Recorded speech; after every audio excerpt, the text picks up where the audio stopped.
Falken interior bedside portals.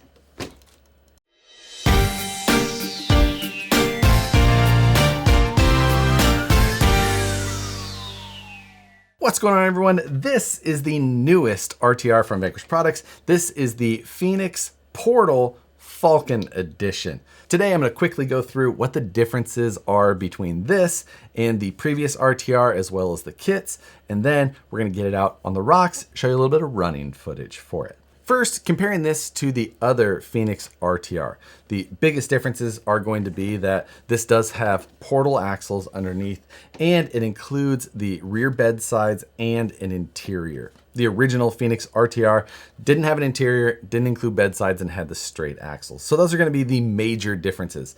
Underneath, you're going to have the exact same VFD twin transmission.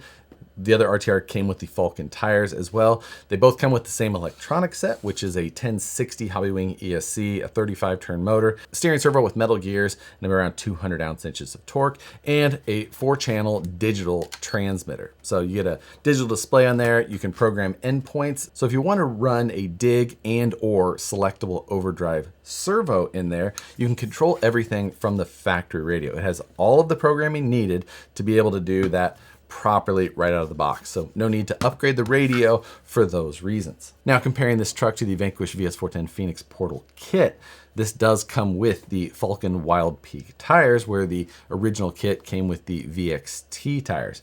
Of course, it comes pre-painted and assembled, and the electronics are included. Those are pretty large differences. And in addition to the electronics, it also comes with the steering servo horn, which you would also need separately if you were purchasing a kit. In the previous VS410 Phoenix RTR video, I went through all of the additional parts that come in the parts bag, and I'll link that video above in case you'd like to go refresh what some of those are. However, some of those are already installed in this one because a lot of them were associated with the rear bed sides, which, as you can see, are included already. But in the spare parts bag now, you will still find the shift linkages for the dig and overdrive in case you want to add those in the future. Make sure you hold on to that bag as you'll need those parts that are included. Another difference between this truck and the previous RTR is the fact that this comes with 80mm S8E shocks versus the 90mm that come on the straight axle. And that's just to account for the amount of lift that the portals give.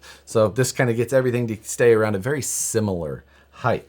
Just a small difference in those. In case you're looking for option parts, you're looking for the 80mm stuff for this truck. So instead of going through the rest of the details in this truck in gross detail, which again, I've done a couple of times before and I'll link below. So if you want all of the details about it, they're going to be available. But I'm going to spend the time instead playing on the rocks, throwing some scratches on this brand new truck.